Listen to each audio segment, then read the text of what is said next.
During World War I, a number of camps were constructed throughout the United Kingdom in order to train the young men who had enlisted to fight for their country.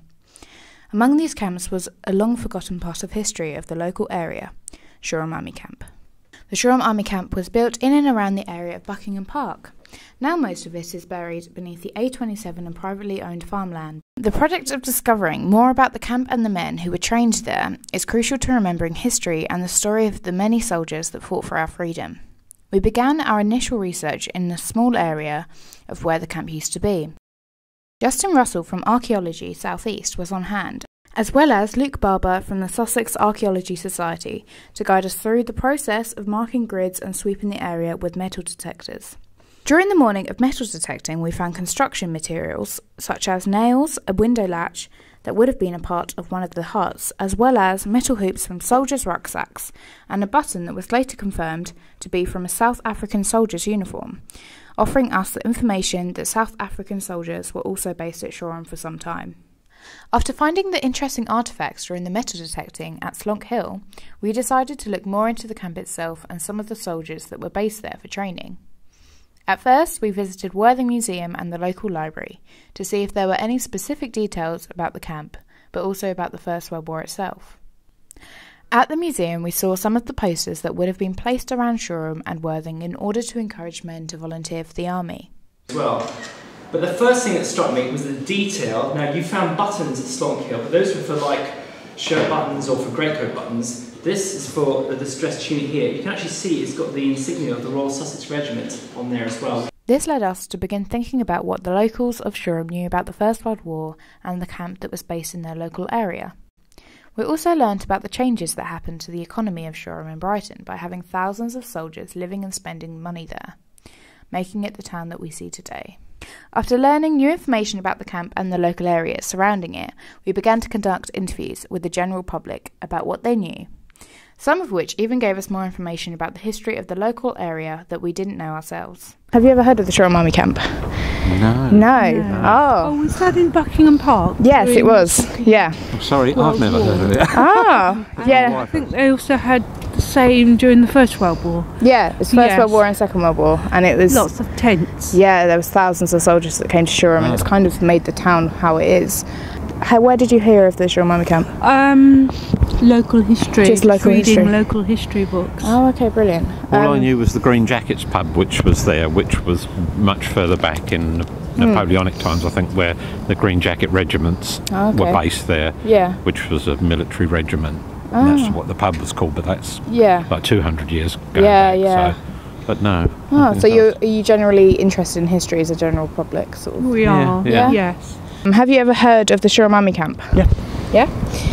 Where from? Do you know Just where? locally in the papers and things. Just locally. Do you know much about it? Not really, no. Not really. Are you interested in learning more? Yeah, because I'm ex-military. I was in the Royal Navy for 22 brilliant. years. Oh wow, that's brilliant. Yeah. Are you interested in history then? Yes. Yeah. Have you ever heard of the Goodchild brothers? No. We even visited the church of St Mary de Ora, that would likely have been somewhere that some of the soldiers based at Shoreham may have visited. Whilst there, we found that there was a remembrance plaque for all of the men that volunteered for the war and trained at the Shoreham Army Camp. Oh, so you haven't heard of the Shoreham Army Camp then? No. Are you interested in it? No. Not really. Okay. Are you interested in history? No. No. It's okay. Have you ever heard of the Goodchild brothers? No. Among the soldiers from Kitchener's New Army that were sent to train in Shoreham were two of the Goodchild brothers, Arthur Goodchild and his elder brother Edmund. Both brothers are from the village Grunsborough, located in East Suffolk, and it is thought that they would have worked as labourers within the village before volunteering and joining the 9th Battalion Suffolk Regiment. Arthur, the youngest of the brothers, enlisted 14 months under the minimum age of September 15th, 1914. Along with being underage, he also suffered from impaired hearing since childhood, making his time at Shoreham slightly harder in comparison to the other soldiers.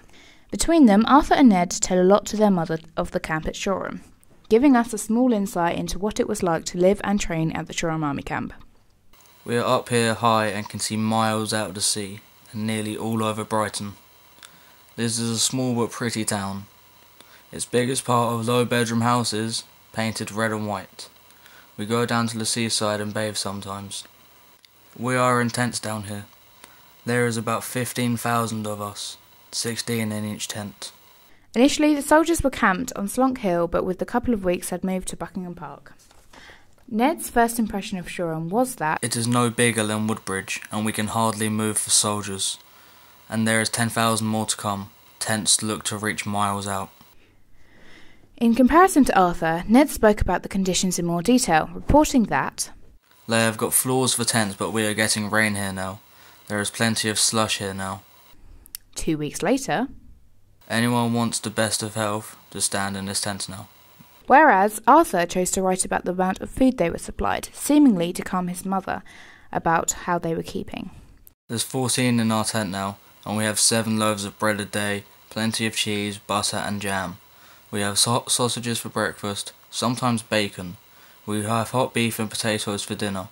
We have not had a cold dinner only once, and that was when we came from Ipswich. We had some good cake last Sunday for tea, and I always have the tea I can drink. I never buy no food in the town of a night, but I have some before I go to bed and when I wake up too. As the condition in the tents worsened, the brothers both spoke of the huts being built for the soldiers, which was seemingly never going to be finished. I don't think we shall ever go in these huts. However, it was reported by Ned on December the 1st, 1914, that they had finally been placed into the huts. It wasn't long, though, before the weather conditions had gotten so bad that the 9th Battalion Suffolk Regiment were moved to Brighton. Ned was billeted into the comforts of 17 Crescent Road, Ditchling Road, and Arthur into 78 Rose Hill Terrace, London Road. We have moved to Brighton. We came by train from Shoreham. Ned is here too. Brighton indeed seemed to have brightened the brothers' moods slightly, as they were now somewhere clean and dry, that had much more in terms of entertainment than the small town of Shoreham. A very nice house. Anything we like in the food line. 3 of us. We have a nice bedroom to ourselves, chest of drawers for our clothes. Not so much mud here as at Shoreham. We can walk about clean and dry. He got moved to the 3rd Battalion due to only being fit for home service. This move was made due to Arthur's struggle with his impaired hearing during training, which was slowly being noticed by other soldiers and his officers. This was decided after he attended numerous hospital visits regarding his hearing.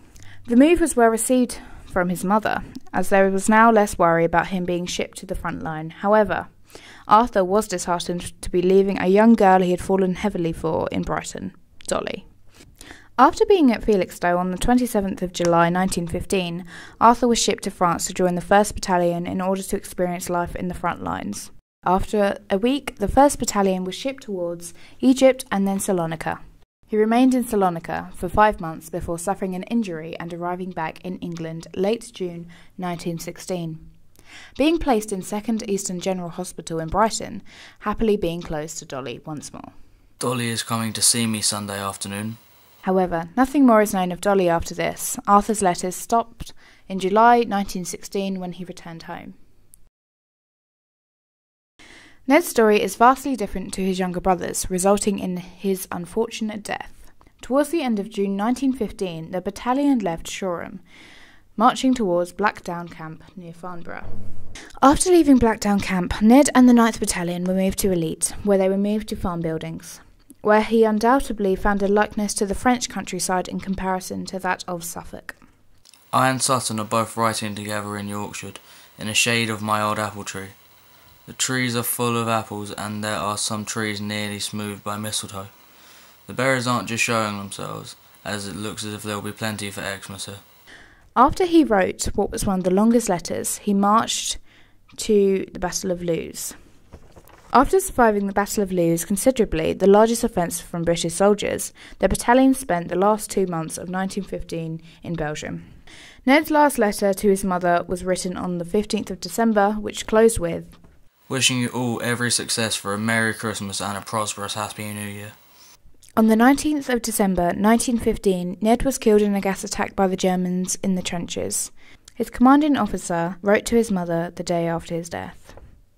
Dear Mrs. Goodchild, I deeply regret it's my duty to write and inform you that your brave son was killed in action early yesterday morning.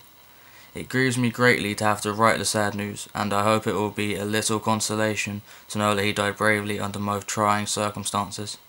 It was during a gas attack, and he was killed by a shell while acting as a guard on a barricade in a little village. The same shell killed the officer of his platoon. He was buried last night by a chaplain and rests in a little village in a graveyard for a regiment outside of Ypres. I sympathise most deeply with you in your sad loss, and to me he is also a great loss, being one of my best and bravest soldiers. He died with his rifle by him ready for the enemy. No man can do no more. Yours very sincerely, Seymour W. Church.